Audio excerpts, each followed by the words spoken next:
bunch. His name was Robert Brandon Ledbetter, though he went by Killer B. And even as he sat in court at that moment in time, he had every reason to feel confident.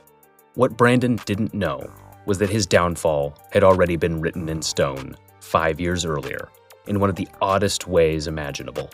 This is the Killer Chronicles. There was a frozen pizza in the oven, but Crystal Fife didn't want it. She was with her young daughter and her mother for an evening of togetherness, and store-bought pizza wasn't going to cut it. Her mom told Crystal her favorite restaurant. Crystal argued for hers.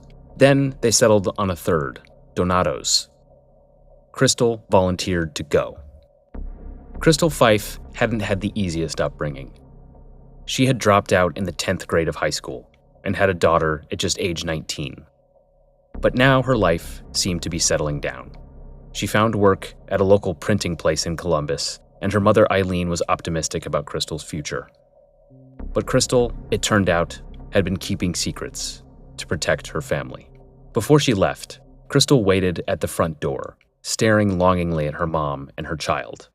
Her daughter told her she was coming too, but Crystal said no. The moment seemed like it lasted forever, but finally she walked out of the door. Several minutes later, a gunshot rang out, and Eileen tried in vain to keep her 9-year-old granddaughter inside. The girl rushed out to discover her mother's body. She'd been shot once in the head, and the gunman was already gone. When homicide investigators arrived, there was no apparent motive.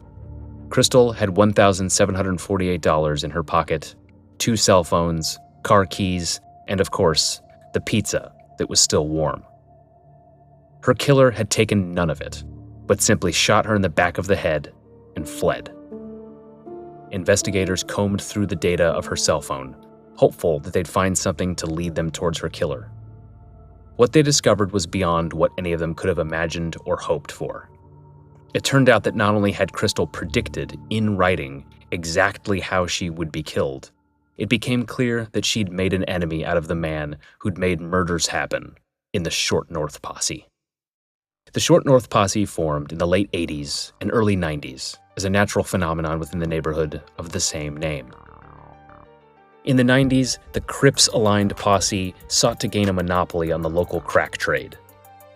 According to Feds magazine, quote, "It was said that any outsider who dared to sell drugs in the SNP territory was beaten and